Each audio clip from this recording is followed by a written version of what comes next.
No, me gustaría cambiar de panel, de lado. Bueno. No se han pronunciado por ahí. Bueno, hay que evitar el caranchear, volver a caranchear, ¿no? Porque se acuerdan del tema de las muertes evitables, cómo se carancheaba en esas épocas. Se ve que eso no rindió más y ahora volvemos a caranchear con el tema de las muertes en las cárceles. Y hay que distinguir, recién creo que fuera de cámaras hablábamos algo, hay que distinguir entre lo que es la culpa y lo que es la responsabilidad. Son dos conceptos parecidos, pero tienen diferencia. La culpa es de todos nosotros, obviamente, y de todos los gobiernos, porque esto ha ido increyendo. Y al ir increyendo, la responsabilidad se va sumando. Yo no me olvido de los presos que murieron incendiados en Rocha, ni el caso de antropofagia de un tipo que se lo comieron adentro de la cárcel, ni aquel asesor internacional que vino y que dijo que teníamos cárceles infrahumanas y parecidas a las africanas. De la ONU, ¿verdad? De la ONU. Yo no me olvido de todo eso y digo, ahora tenemos un problema un poquito mayor. ¿Pero por qué tenemos un poquito mayor? Y por el cúmulo de todas esas culpas en la que también están las culpas propias.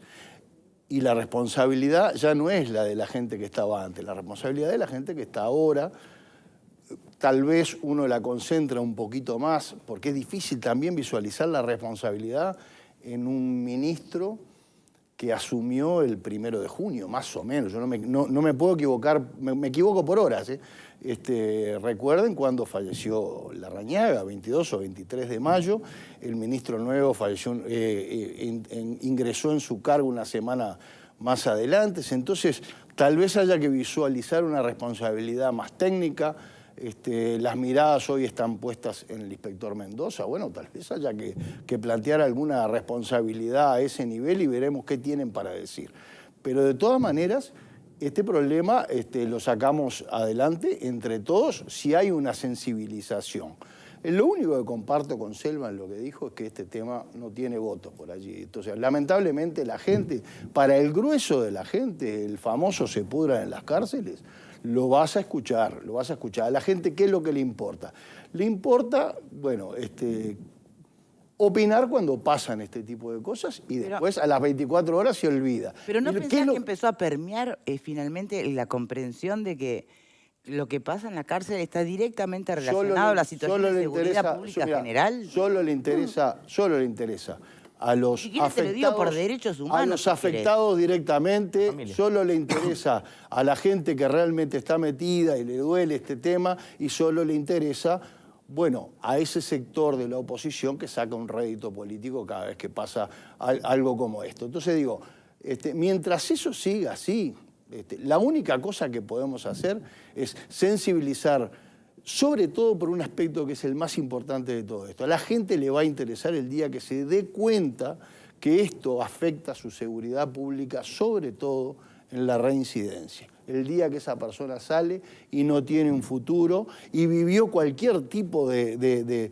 atropello, cualquier tipo de situación infrahumana y además aprendió a ser más y mejor delincuente dentro de las cárceles. Esa es la única cosa que tenemos que concientizar a la gente para que el día de mañana un político sienta que tiene el aval suficiente y un respaldo de la ciudadanía como para decir, en la lógica de la manta corta, bueno, tengo que decidir invertir acá, pero también tengo que decidir... Claro, pero eso de o escuelas o cárceles también es una falsa dicotomía.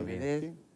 Entonces yo digo, bueno, la pregunta al invitado es, primero felicitarlo porque por lo menos está jugando una ficha. Es una ficha arriesgada porque el día de mañana puede salir mal también esa ficha, pero, y porque además el Ministerio de Justicia en el Uruguay es un concepto que tiene mala prensa por esa rémora que hay de que fue parte de un proyecto de la dictadura militar en épocas del plebiscito. Pero el concepto que usted le quiere dar, creo que usted ya lo explicó en otros programas, es un concepto diferente, muy parecido a lo que sucede en otros países, pero tal vez a la gente no le quede muy claro si no es más burocracia.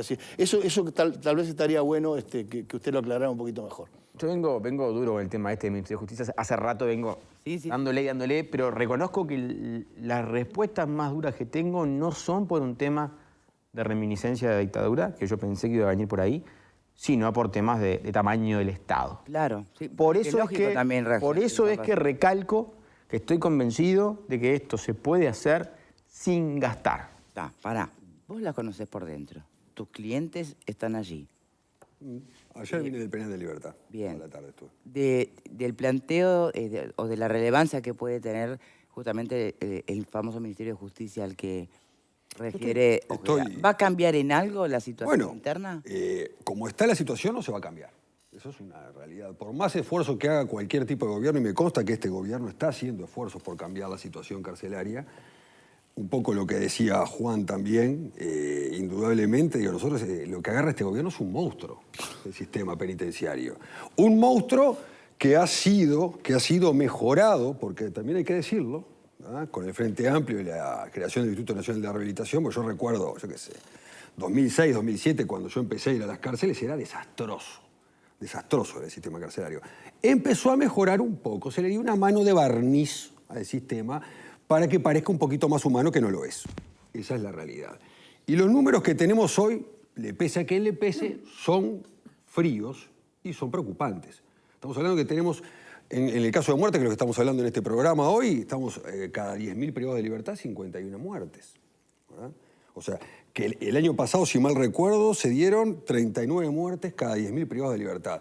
Llámese muertes dudosas, por falta de asistencia, murieron de viejos, algunos que se suicidaron, pero la realidad que tenemos lamentablemente es esa, y la realidad que tenemos también es que el sistema carcelario está colapsado, producto de varios factores que ya lo hemos hablado en reiteradas oportunidades, como yo, por ejemplo, digo siempre, el tema de evitar determinadas penas de prisión y dar algún tipo de libertad asistida, vigilada y demás, que bueno, que no lo tenemos en este momento, es otra discusión. No quiere decir que esté de acuerdo o no, pero esa es otra discusión.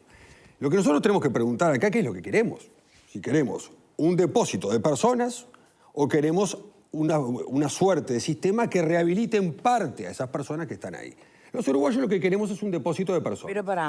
Pero esto es algo que tenemos que resolver en la sociedad entera cuando no tenemos por qué los ciudadanos comunes terminar de entender el alcance de lo que es un sistema de rehabilitación, el riesgo y la consecuencia de no poderlo lavar, o al final lo tienen que decidir los políticos. Eso lo tiene que decidir el gobierno de turno. Entonces, porque es su obligación. Pero ¿qué es lo que sucede? Y lo hemos hablado más de una oportunidad. Volvemos a juntar votos. A ver, es decir, volcar recursos para el sistema carcelario no deja votos, por el contrario, los quita. Y esa es la realidad. A nadie le importa mucho, salvo a sus familiares, estas dos personas que fallecieron en un incendio. A nadie. O esta persona que estuvo secuestrada en otro módulo. En el módulo 11 del CONCAR, cuando sucedió eso, existían 750 reclusos. Y a la noche había 2 guardias para controlarlo. ¿Alguien puede pensar que un módulo de 750 personas, una guardia nocturna de 2 policías, puede tener un control sobre el módulo de lo que pasa de noche? Nadie. ¿A alguien le importó? No le importó a nadie. ¿Hay más recursos para eso? No los hay. Hay que poner cabeza, es lo que decía hoy el doctor Ojeda. Hay que poner un poco más de cabeza, que es lo que está haciendo el gobierno, pero no hay recursos suficientes. Y como esos recursos no están, porque todo lamentablemente es cabeza y recursos, vamos a seguir hablando de este tema. Y el año que viene vamos a hablar de vuelta de este tema y el próximo también de vuelta de este tema. ¿Fue mala idea sacar a las ONG de la cárcel finalmente ante estas circunstancias? Yo creo que ni buena ni mala. Estamos en una trascendencia superlativa a cuestiones que no mueven la aguja en lo más mínimo. Al yoga que planteaba Selva. Respeto. El propio Luis Parodi ha dicho Luis Parodi, lo pongo de ejemplo porque es uno de los que trabajó con Onviham. Ha dicho constantemente. Habló maravillas. Ha dicho constantemente por ahí que el yoga en cárceles no cambia la aguja. ¿Cómo? No cambia la aguja. Pero perdón, yo estuve en un acto de Onviham que se hizo en un teatro donde él habló y donde además expresó de lo que se había hecho. Y el acto fue organizado, dirigido y amenizado, es decir, por los propios presos, reclusos que les habían permitido salir para hacer ese acto. Fue realmente emocionante. Yo estuve presente, fue emocionante. Es un caso puntual. Entonces yo me pregunto, si una inversión privada de $100.000 que estaba prometida y resuelta, ¿por qué se suspendió? ¿Por qué se le prohíbe a Pamela, por ejemplo, entrar a la cárcel? Como se le prohíbe a Denise, como se le prohíbe a otras ONG que han hecho cosas dentro de la cárcel y que han atendido de manera sociocultural, llamémosle así, a los presos. Lo que quiero decir es, ¿por qué? Yo enseguida te contesto. Lo que quiero decir es lo siguiente. No me parece mal que haya iniciativas desinteresadas, loables por eso. Ahora, asignarles a las ONG una incidencia o consecuencia de cambios porcentuales en materia de muerte en cárceles o de reincidencia o de hacinamiento, me parece un disparate, con todo respeto. Nadie está diciendo eso. eso. Bueno, en alguna medida lo que tú decís queda bastante confuso y me obliga a aclarar, me obliga. Entonces, por eso quiero decir que yo me parece que hablarle a las ONG en este contexto no nos mueve la aguja ni para un lado ni para el otro. No quiero desmerecer el trabajo de nadie, no es la idea. Tampoco creo que las ONG entren en una cárcel buscando mover un porcentaje de reincidencia o de muerte. Digo, no es su responsabilidad hacerlo. Si sirven o no para el contenido para el que fueron asignadas y si sirve o no poner dinero, es justamente una decisión que tiene que tomar el Ministerio del Interior, que le compete y le corresponde. Y si el Ministerio evaluó que tal ONG, que tenía determinados costos y situaciones, y bueno... No, son sin costos. ¿No? Elige no continuar un plan, está en todo su derecho. De hecho, vamos a entendernos, cada gobierno ahí ha tomado las decisiones que quiso tomar, sin empachos. Claro, hay muchas ONG que tienen un presupuesto asignado por parte del Ministerio. En el caso de Envijam, estoy hablando de un caso concreto porque lo conozco. Lo conozco. Son contados con los dedos de las manos. Lo conozco. Hay determinadas ONG, que no vamos a decir el nombre, pero todos sabemos quiénes son, que han llevado un dinero para realizar determinada tarea que no tiene repercusión en realidad en lo que es la reinserción social del sistema carcelario. Bien, Pepe. No quisiera entrar en el tema de las ONG en particular porque me parece que hay algo que rompe los ojos y es la cifra que manejó Pablo de 750 privados de libertad con 2 personas vigilantes. Ahora creo que hay alguno más, ¿eh? Bueno, pero en ese momento eran 2. Bueno, esto de siempre, ¿eh? Sí, de toda la vida. Ya sabemos. Pero y si fueran 350, también sería un disparate. ¿no? Pero no está, pero está pero afuera. No está dentro. Sí, está afuera. El tema es adentro de la cárcel, en el módulo. Lo cual significa que en estos momentos las cárceles uruguayas, y particularmente la que vos mencionás, está fuera de control. Pero eso es de siempre. Está fuera de control. No es bueno, ahora. está bien, pero eso es algo que salta a la vista hoy. Que sea desde siempre no quiere decir que sea. No, que esté bien, Andrés. A ver, en la medida que vos funcionaste así, porque lo que lo que plantea es, no te podés horrorizar, pero tendrías que estar horrorizado. No me horrorizo porque ya lo conozco, pero digo que como argumento me parece que ese es el más fuerte. Es el más fuerte. Pobre de siempre. 750 personas cuidadas por 2 personas es... En 2 años algo hay que el cambiar. sistema de trancas nocturno, de hecho los funcionarios de ahí hace años, ¿no? Tiene un sistema de tranca nocturno en el CONCAR por los pocos funcionarios que existen. Ellos le llaman a la iglesia lo que está al fondo del módulo. ¿A ustedes les parece que si a las 4 de la mañana sucede algo en alguna celda y empiezan a gritar llavero, llavero, llavero, van a ir? Van mañana de mañana. Pero no pasó ahora con... Ojo, esto no es que lo inventó este gobierno. No, pero está claro, Pablo, es una realidad que conozco desde hace años también. Pero lo que sucede es que en este momento, con el incremento que ha tenido la población carcelaria, me parece que es mucho más evidente todavía. Bueno, sí, lógico. Aclaraciones no menores. La Guardia Republicana está en Concar al menos está solamente en la puerta donde la gente entra. El ejército está con funcionarios afuera en las casetas y adentro son todos funcionarios del Ministerio del Interior, de policías de INR, digamos. Digo, para no entreverar, porque si no después eso se empieza a entreverar y es más complejo. Yo no digo que siempre pasó sea una excusa, pero entrar a un lugar y en 2 años hacer reclamos de cambios de 180 grados, bordear la tomada de pelo, ¿no? Más en una situación de monstruo carcelario como tenemos hoy. Y pandemia mediante. Y pandemia mediante, que no es un tema nada menor. No, lo que pasa es que, hay que recordar también, Selva decía hace un rato, si viniste para cambiar, cambiá. Pero en realidad la primer cosa... Que bueno, está bien, ¿no? Plantearlo así. No, está bien plantearlo, pero la primer cosa que se vino para cambiar era resolver el problema de la seguridad pública en las calles.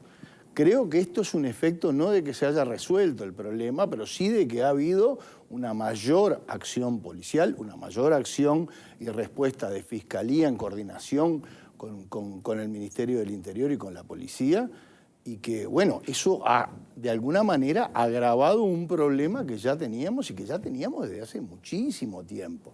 Entonces digo, tiempo al tiempo, creo que lo primero que se está haciendo es lo que la gente pidió que se hiciera, una mayor actuación y una mayor acción eficaz de la policía en las calles. ¿Esto está complicando el tema de la vida en las cárceles?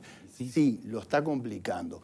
Es a lo que tenemos que, entre todos, creo, abocarnos, y lo que tiene que el gobierno abocarse de aquí en más, para que esto no se le genere un problema mucho más grave y un problema que no solo afecte a este gobierno, que afecte a generaciones futuras.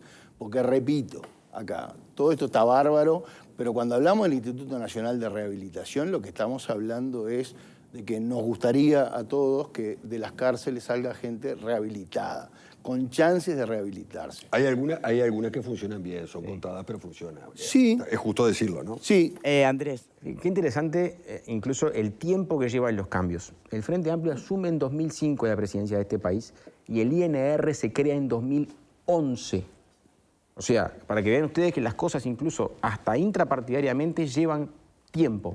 El INR viene a unificar las cárceles de todo el país porque teníamos antes una dirección nacional de cárceles que tenía algunas que dependían del ministerio, otras que dependían de jefaturas. Estaba un poco entreverado y el INR unificó. Fíjense ustedes qué interesante también, el propio exministro Bonomi dijo en una entrevista hace poco, a la mañana de este canal, que él remitió un proyecto de ley al Poder Ejecutivo pidiendo que el INR fuese un órgano descentralizado o desconcentrado de algún ministerio que no fuese el Ministerio del Interior. Eso siempre se plantea. ¿Por qué no se pudo concretar? ¿Por qué el Frente Amplio mismo no lo llevó? Porque no se pudieron poner de acuerdo sobre qué ministerio iba a ser el paraguas de ese INR. El MIDES no lo quería, el República no lo quería, el MEC jamás lo quiso porque hay una cuestión residual de querer encajarle al MEC las cárceles cuando no tiene nada que ver con las cárceles. El lugar natural, el Uruguay no lo tiene, que es el Ministerio de Justicia, ¿no? Justamente. ¿Me explicó? Sí, sí, se entiende. O sea, la propia postura de Bonomi queda renga porque no tiene dónde recalar. O sea, sacarla del Ministerio del Interior implica en algún punto prever a dónde va a ir. Y yo entiendo que cualquiera de estos ministerios que hemos nombrado no quiere ocuparse de esto. Es justo, no es de su métier, no es de su menester, no es su cometido central. ¿Por qué le voy a poner? O sea, le saco un lío a uno para dárselo a otro que tampoco tiene razón de comerla ni beberla. Entonces, el Uruguay debería tomar el toro por las astas y decir, bueno, ¿saben qué? Hasta acá vivo del diagnóstico y de la queja. ¿Cuál va a ser mi movimiento grande para que esto cambie? Bueno, me irá bien o me irá mal, pero yo hice esto, que es distinto y que es novedoso. Por lo menos no me pueden decir que hice la plancha y vi cómo esto seguía igual, ¿no? No sé si es creando una nueva estructura. Realmente, te lo digo, no lo sé. Y antes ya estuvieron las cárceles, ¿no? En el MEC. Se sacaron del MEC. Años las cárceles integraban el Ministerio de Educación y Cultura. El Uruguay tuvo Ministerio de Justicia en su tiempo, hace demasiado tiempo. Bueno, pero quiero decir que ya estuvieron en el MEC. Lo que se planteaba era volverlas al MEC. A mí me parece que no es la movida que tú planteás, que puede ser interesante desde el punto de vista de que aparece como algo diferente. Yo no sé si es cambiando la superestructura que vas a resolver el problema, porque a mí me parece que el problema está mucho más abajo, incluso está en algunas jerarquías de las cárceles que son objetadas hoy. Está objetado, por ejemplo, por homofóbico y por una cantidad de expresiones y de situaciones de maltrato y de violencia que ha tenido el propio Santiago González. Y eso se sabe y se ha dicho, ha salido en la prensa. Entonces la pregunta es, a ver, capaz que las cosas hay que modificarlas de otra manera. Y la lectura que tú haces, de que es la lectura que hizo el ministro Heber. Cuanto más presos tengamos, más éxito tenemos. Si tenemos 2.000 presos más, gran éxito del Ministerio del Interior. Y no necesariamente, porque muchos de esos presos están hechos en base a consideraciones de la propia LUC, donde yo lo he traído acá a colación varias veces, donde el microtráfico y mujeres que llevan, yo qué sé, 34 gramos de marihuana a la cárcel van presas 4 años y sin excarcelación. Entonces, a ver, así llenamos las cárceles de gente que realmente no corresponde. Separemos los temas. Ahora hablamos de las autoridades, pero antes, porque esto es algo que se está viendo, ¿verdad? Se está reviendo. Es tan complicado discutir con la ensalada. Me complica a mí a veces ir a todos los lugares. Separo los temas. Después hablamos de las autoridades, que ya hizo referencia, pero... Sobre las autoridades, a ver, esto es eterno, es de siempre. Cada vez que haces una objeción pública a una autoridad le vas a remover, te quedas sin gente todos los días, ¿no? Acá tiene que haber procesos, garantías, pruebas y sentencias, judiciales o administrativas. Sin eso, es todo ruido de tele. ¿Hubo algo de eso con respecto a González? Que yo sepa, no. Bien. Y entonces, digo, no podemos usar gente al barrer. Me parece una gratuidad salvaje con funcionarios que dejan todo el día por sueldos muy bajos y se ponen esto al hombro. Nadie puede decir que Santiago no labura. Está todo el día en la calle y todo el día en cárceles. Después, lo hará bien, lo hará mal, cada uno hará su consideración. ¿Quién lo acusó? ¿Los presos? No, ha tenido algunas denuncias. Obviamente, cuando uno es jerarca de un ministerio y empieza a remover las cosas, va a tener algún ruido. Es inevitable. Le pasó a Bonomi también con muchos de sus funcionarios. Le pasó a Charles Carrera. ¿Sí? Digo, es natural. Cuando uno remueve estructuras muy sólidas y tiene los ruidos que tiene. Si se sobrepasa y se prueba, que se castigue. Ahora, si no, que no se ensucie. Me parece no que nos sigamos repitiendo acusaciones que no han tenido desarrollo. Eso en primer lugar. Bien. Sobre la cuestión carcelaria de la LUC y el tema de, eventualmente, el microtráfico y las mujeres. A mí me parece reduccionista y simplista reducir el tema a la LUC. Pero ¿no se está igualmente trabajando en eso una vez que se dieron cuenta que sí, che, acá medio que la macaneamos porque no sé si la está habiendo muchas mujeres adentro? Creo que puede haber cambios en algún tipo, pero no porque la LUC haya macaneado algo. Y quiero explicarlo bien, porque no es que la LUC le aumentó una pena y en virtud la LUC de se eso... encontró con que resulta que eran las mujeres las que terminaban entrando todas las drogas. Pero, a ver, vamos a entendernos. El Uruguay tiene 14.000 presos y el número de mujeres presas no supera las 500. Evidentemente son proporcionalmente las menos. La mayoría de las mujeres privadas de libertad están por cuestiones vinculadas a narcotráfico, también hay algunos homicidios y demás, pero no tenemos mujeres rapiñeras, copadoras, eso en general no está. Ahora bien, el fenómeno de la mujer privada de libertad, que aparte es madre de hijos menores, no es nuevo, no lo inventó la LUC. Digo, el sistema ya tenía mujeres presas con hijos menores de edad antes de la LUC y nadie decía que Bonomi era un fascista represor porque tenía mujeres presas con hijos. Si quieren, discutimos la complejidad de tomar una definición político-criminal sobre la prisión a mujeres con hijos menores.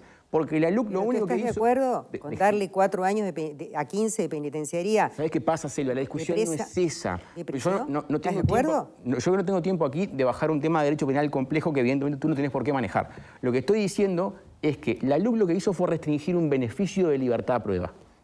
Si esa mujer, por segunda vez, hace lo mismo, estando el régimen anterior, termina igual de presa que ahora, solo que un poco después. Lo que tenemos que resolver nosotros, como sociedad, es si queremos que una mujer que tiene un hijo menor a cargo vaya a la cárcel o no. Pero Sereta mismo, que es un abogado, ha dicho, por ejemplo, que no tiene sentido ni siquiera porque la droga, la marihuana concretamente que llevaba a su hijo o a su compañero, ni siquiera llegó a destino, porque se le retiró en el momento de la revisación. Entonces, ni siquiera se cometió el delito y, sin embargo, la mujer igual va presa 4 años. No, ahí vas preso 1 año. Entonces, la pregunta que yo me hago es, ¿Sereta también está equivocado? Porque yo no soy abogada. A ver, Sereta está equivocado. No voy a discutir con Juan Sereta a través tuyo. ¿Estamos de acuerdo? Para empezar, yo iría a leer lo que dijo Juan, porque con todo respeto quizá algo se pierda en el camino. Lo que quiero decir es que las discusiones se reducen tanto y se banalizan y trivializan de tal manera que perdemos el foco. Falta de información, falta de conocimiento. Es una locura de información. La gente repite a medias. Claro. Entonces tenemos esta discusión con un berenjenal donde uno termina más explicando y limitando cosas que se dicen mal que opinando. Porque en este caso lo que se hizo fue limitar un beneficio de libertad a prueba, que antes existía. Ahora, a la segunda terminaba preso. Esa mujer volvía a entrar a cárcel un día por la misma cantidad y terminaba presa. Entonces ahora sí está bien que esté presa con el hijo menor y el chico Ninau o con ella. O sea, en el fondo la discusión no es si la LUC saca la libertad a prueba o la pone. La discusión es si queremos que el sistema tenga mujeres, madres de hijos menores, privadas de libertad y que su hijo termine o con ella ahí o en INAU. La alternativa a eso sería despenalizar eventualmente cualquier cuestión. Cualquier delito cometido por mujeres. Entonces, lo que hacemos es decir, si usted tiene un hijo a cargo, yo priorizo que su hijo tenga madre al derecho del Estado a castigar eso. Pero es una decisión que hay que tomar con honestidad intelectual. Y bandear la bandera implica tomar una decisión. Porque no podemos ir contra la LUC por un tema que la trasciende completamente.